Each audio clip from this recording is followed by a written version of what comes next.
भेड़ाघाट मध्य प्रदेश का एक छोटा सा कस्बा, जहां हजारों साल पुराने मार्बल के इन पहाड़ों को तराशकर नर्मदा नदी ने इस खूबसूरत मार्बल वैली का रूप लिया। और यहीं पे स्थित है नर्मदा नदी के तेज बहाव को दर्शाती हुई धुआंधार वाटरफॉल। उसके बाद में फिर जाएंगे 64 योगिनी टेम्पल। ले लीजिए बम्पर कढ़ाई, जो बोलता है सही उतार देते यहीं। आज शाम का प्लान है झांसी पहुंचने का। आज तक हमने जितने भी लाइट एंड साउंड शो देखे उनमें वन ऑफ द बेस्ट था। तो जुड़े रहें भेड़ाघाट और फिर वहां से झांसी तक के सफर में हमारे साथ।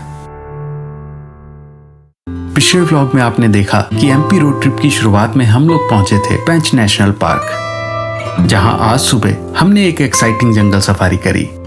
और अब आगे तो अभी जंगल सफारी करके हम लोग वापस आ गए हैं। टाइम अभी दोपहर के 11:30 हो गए। तो अभी प्लान ये है कि पैकिंग वगैरह करके होटल चेकआउट करेंगे और आज की हमारी डेस्टिनेशन है भेड़ाघाट। पेंच से भेड़ाघाट तक का हमारा सफर तकरीबन 200 किलोमीटर का था, जिसे 4 से 4.5 घंटे लगने वाले थे।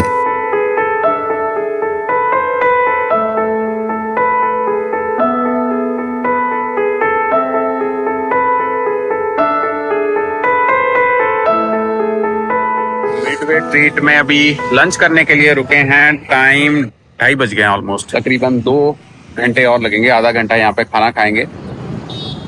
मौसम एकदम सुहावना हो गया।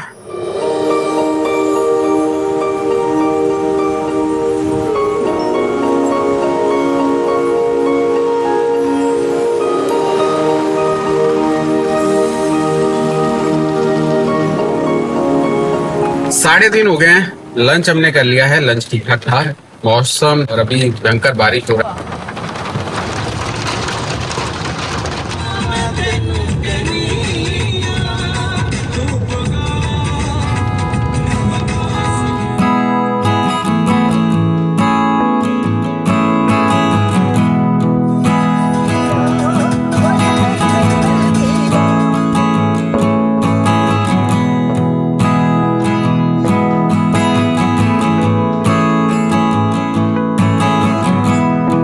सुहाने मौसम में ड्राइव के मजे लेते हुए हम लोग भेड़ाघाट शाम के तकरीबन 5:30 बजे पहुंचे। भेड़ाघाट में हमारा आज का स्टे एमपी टूरिज्म के एक होटल में था। यहां के रूम्स भी अच्छे थे और ओवरऑल भी प्रॉपर्टी काफी वेल मेंटेन्ड था।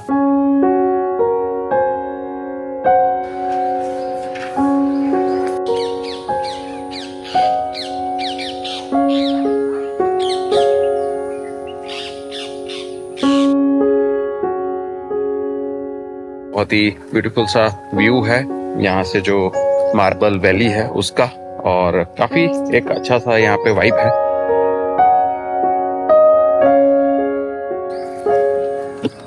शाम के बज गए हैं 5:45।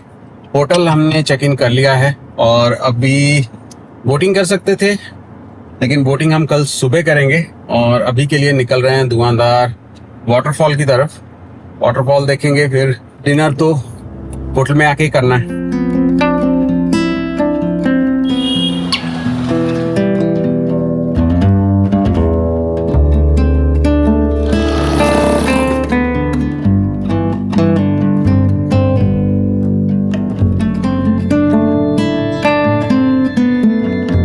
नर्मदा नदी के ऊपर बना हुआ ये खूबसूरत वाटरफॉल भेड़ाघाट की सबसे मेन अट्रैक्शन है।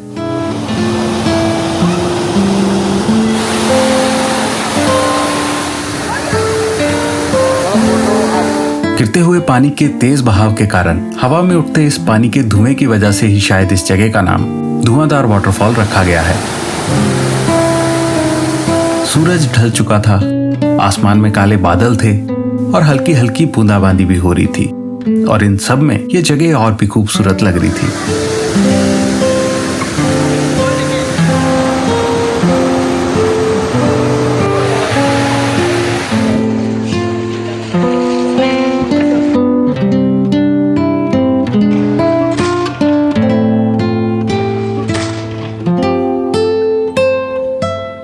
भेड़ाघाट में शाम नर्मदा मैया की आरती के बिना तो शायद अधूरी मानी जाएगी, जिसके लिए हम पहुंच गए नौका विहार।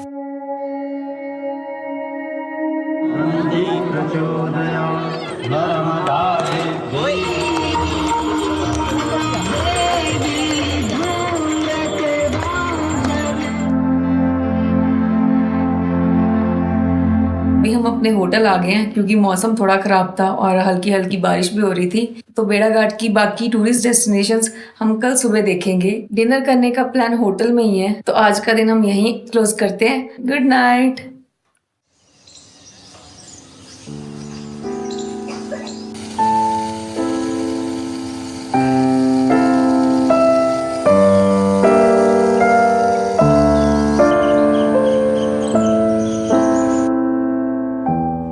यहाँ सामने से आप एक ट्रेल देख रहे हैं, लोनली सा ट्रेल है। यहाँ से मैं नीचे गया था, बहुत ही अलग सा के सा रॉक फॉर्मेशन था। लेट हो रहा था तो इसलिए बहुत आगे तक मैं नहीं गया, वापस होटल आ गया।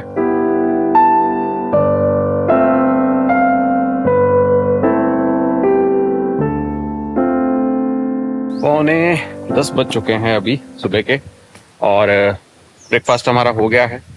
अभी हम चेकआउट कर रहे हैं। चलें, पहले बोटिंग करेंगे, उसके बाद में फिर जाएंगे 64 योगिनी टेम्पल।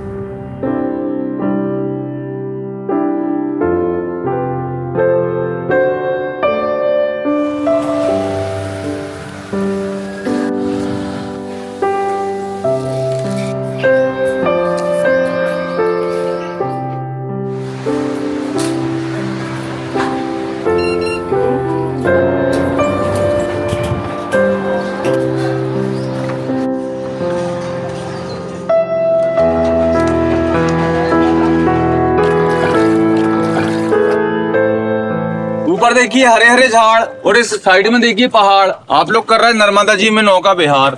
गहराई कितनी है? गहराई वही पूछता है सर जो घर से झगड़ा करके आता है। 80 फीट यहाँ पर। 80 फीट। भेड़ाघाट में पाए जाने वाले मार्बल की खासियत है कि इसमें मैग्नीशियम की मात्रा ज्यादा होने के कारण ये बहुत ही नरम है और इसे बहुत ही आसानी से तराशा जा सकता है। सर इसी मार्बल की मूर्तियाँ बनाई जाती हैं, लेकिन यहाँ से तोड़ना अलाउ नहीं है। पत्थर कहाँ से लेते हैं फिर? बाहर से आता मैम, जयपुर, मकराना से, अहमदाबाद में, और यहाँ से 40 किलोमीटर दूर अदान है उसकी। देखना है मगरमच्छ? हम तो हमारे दोस्त, जिसको देखना है अपनी बीवी को फेंक दो। ये आसमानी कलर की चट्टानें, ये हल्का नीला, लाइट ब्लू। बोट वालों की यहीं से कमेंट्री शुरू। की हिंदी मूवी प्राण जाए पर वचन न जाए। यहीं आए थे सुनिंदर प्रेमनाथ रेखा। सुनिंदर ने प्रेमनाथ को उठा उठा के फेंका। पिंक मार्बल बतलाते नहा के बैठी थी रेखा, उसकी साड़ी का कलर देखा, उतनी जगह पिंक हो गई। साड़ी बॉम्बे की थी इसलिए कलर निकल गया, जबलपुर की होती फट जाती, कलर नहीं जाता। आप लोग बताइए, गैस करिए किस तरफ जाएगी नैया, लेफ्ट या राइट? और बताने वाले को बम्बई प्राइज। Right right. ले लीजिए बम्बई प्राइज, जो बोलता है सही उतार देते यहीं। कर दो भैया।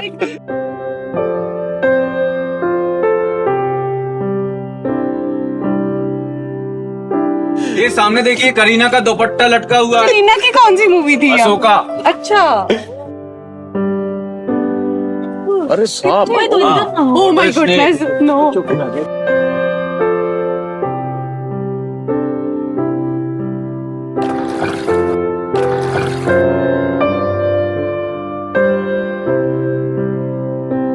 किनारे आने वाला है घाट। उतरते समय शर्मनी मानना लोहे की राड, क्योंकि लग जाती है राड तो भूल जाते भेड़ाघाट। भूल जाती।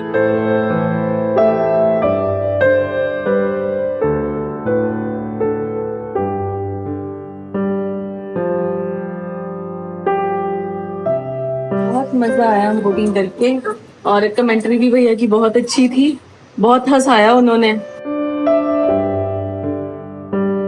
अभी दो चीजें और देखनी है। एक तो एंशिएंट टेम्पल है, यहाँ पे थोड़ा हाइट पे है, 64 योगिनी टेम्पल मंदिर। जस्ट हम लोग अभी पहुंच गए। तो 60 सीढ़ियां हैं, चढ़ के हम लोग जाएंगे।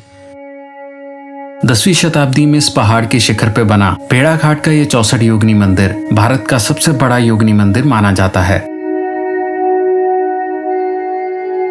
गोलाकार वास्तुकला में बनाए गए इस मंदिर के चारों ओर 81 योगिनियों की मूर्तियां देखी जा सकती हैं, जिनमें से की अधिकतर मूर्तियां मुगल हमलों में खंडित हो चुकी हैं और इनमें से कुछ मूर्तियां तो 10वीं शताब्दी के भी पहले की मानी जाती हैं। इस मंदिर के बीच में एक गौरी शंकर का श्राइन है, जिसे कि बाद में 12वीं शताब्दी में बनाया गया। फिर एक बार धुआंधार वाटरफॉल की तरफ चलेंगे। वाटरफॉल तो हमने कल शाम को देख लिया था, बाकी यहाँ पे रोपवे भी है धुआंधार वाटरफॉल के लिए, उसका भी एक राइड ले लेंगे। थोड़ा शॉप्स वगैरह देख लेंगे, घूम लेंगे, अगर कुछ पसंद आएगा तो ले लेंगे। अभी हम जा रहे हैं रोपवे से धुआंधार वाटरफॉल देखने।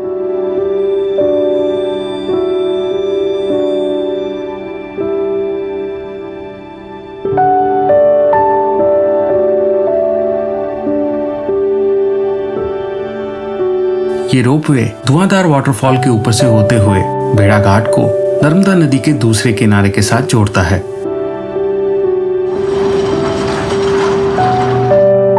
नर्मदा नदी के इस किनारे पे भीड़भाड़ काफी कम थी।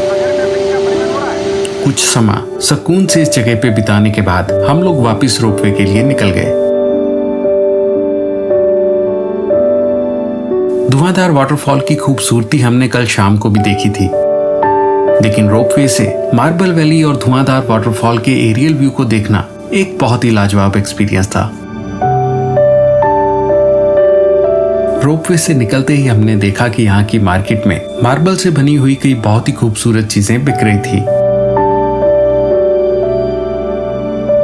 और हमने भी अपने लिए मार्बल से बने हुए कुछ बहुत ही खूबसूरत सोविनियर्स खरीद लिए। सो भेड़ाघाट इज डन, शॉपिंग भी हो गई है। भेड़ाघाट का एक्सपीरियंस काफी अच्छा रहा। मौसम आज गर्म है, पहले 2 दिन तो बहुत एंजॉय किया, मौसम अच्छा था, लेकिन आज थोड़ी गर्मी ज्यादा है। अभी टाइम हो गया है 12:30 और हम लोग निकल गए हैं आज की अगली डेस्टिनेशन झांसी के लिए। तकरीबन 7 घंटे का जर्नी है, तो शाम तक हम पहुंचेंगे। अगर तो टाइम रहा तो कोशिश करेंगे कि लेजर शो जो झांसी फोर्ट में होता है वो देखा जाए।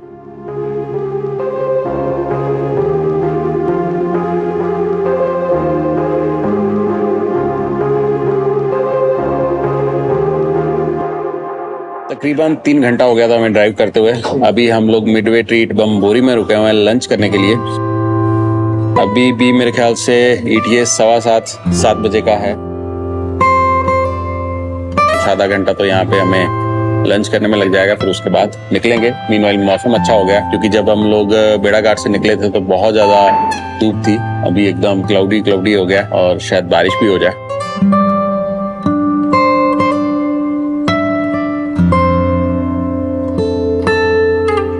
कुछ टाइम हमें कवर करना पड़ेगा, क्योंकि लाइट एंड साउंड शो देखना तो 7 बजे तक हमें झांसी पहुंचना पड़ेगा।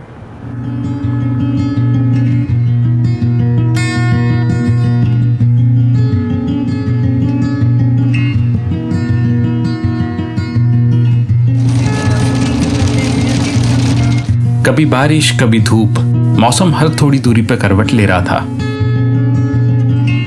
सूरज ढलना शुरू हो गया था और सबके मन में उम्मीद एक थी कि हम लोग झांसी 7:30 के पहले पहुंच जाएं, ताकि झांसी फोर्ट में लेजर शो देख पाएं। और जैसे जैसे हम लोग झांसी के पास पहुंच रहे थे, हमारी ये उम्मीद पूरी होती दिख रही थी।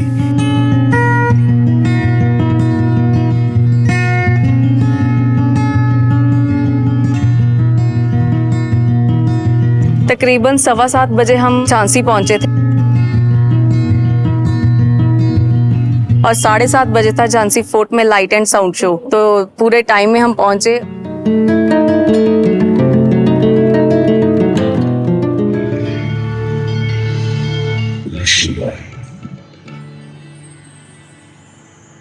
मेरे नाम लक्ष्मीबाई के साथ वो झांसी के लिए लक्ष्मी बनकर आई थी।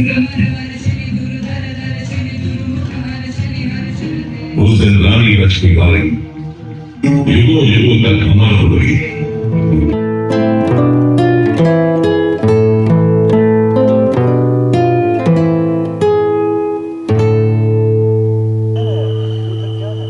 अभी अभी हम शो देख के आ रहे हैं। बहुत ही बढ़िया शो था। आज तक हमने जितने भी लाइट एंड साउंड शो देखे उनमें वन ऑफ द बेस्ट था, क्योंकि लेजर डिपिक्शन बहुत ही बढ़िया था। जैसे हम झांसी आए थे तो हमने होटल में चेक इन नहीं किया था, तो इसीलिए अब हम अपने होटल चेक इन करने जा रहे हैं।